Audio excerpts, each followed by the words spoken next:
Well, it's long been closed, but the Mount Pleasant Indian Industrial Boarding School still holds haunting memories. Until the mid-1930s, many Indian children who went there were abused and stripped of their culture.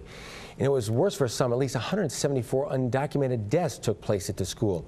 And last week, the Saginaw Chippewa tribe started the healing by honoring those lost.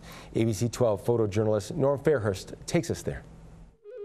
My family was affected because of the hurt and the way we were corrected. There's things in my childhood that I can remember that are direct relationships and traumas that were because of the boarding school era here. You know, don't cry out, don't tell, keep the secrets. Historical trauma that what came from here, you know, of violence, you know, of sexual assaults.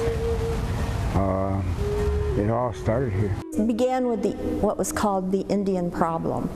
We have to remove the Indians in some way. And Lieutenant and then Captain Richard Pratt was selected to begin the boarding school process. The schools were designed to civilize the uncivilized, was the phrase. And Pratt was known for his famous statement, "Kill the Indian, save the man." Other children were forced and actually physically removed, and some were handcuffed and taken to the boarding schools. A lot of the students that attended here had good and bad feelings, so they were mixed. Some were blessed that they were able to come here because it provided them with some type of trade, but the thing that they did not learn and that they were stripped of is their culture, their language, their culture, their singing, their dancing. They weren't allowed to do any of that. I learned that there are still so many people hurting from this experience. For one thing, I'm not a fluent speaker.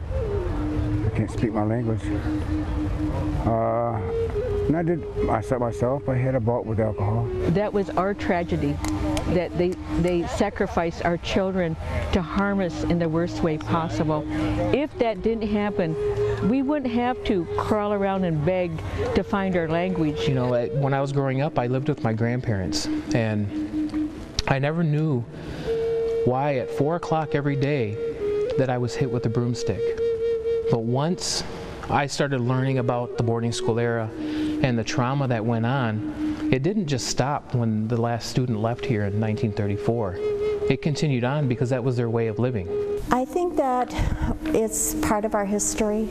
I think that we need to acknowledge that. I think people who have been injured need to be validated and cared about. And if that comes with tears, that's the way it'll come.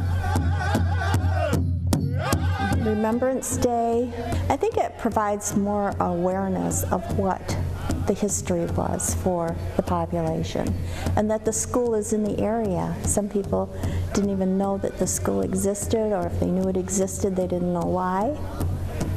Some people thought it was great that Indian people had a boarding school, because they thought it was like some of the boarding schools in the East, a lot different. We're coming up to a wall here where a lot of the students that attended here carved their initials in the walls and put some dates on them. The earliest date that we found was from 1911. Some of the newer carvings you can see on the wall were done at a newer date. But if you zoom in, you really look at some of the carvings and things, you can tell that they are pretty old, and there's some dates next to some of the names that are carved in their initials, actually, just to show that back then they wanted to show that, yes, they were here. As you walk around the grounds, this is a beautiful place. Trees are beautiful, and we think we can make the memory here beautiful again. As long as we can, we're going to continue to have this honoring, healing, and remembering ceremony because it honors the last day that a boarding school student attended these schools. And we want to remember what they went through and hoping that we can begin that healing process with generations to come.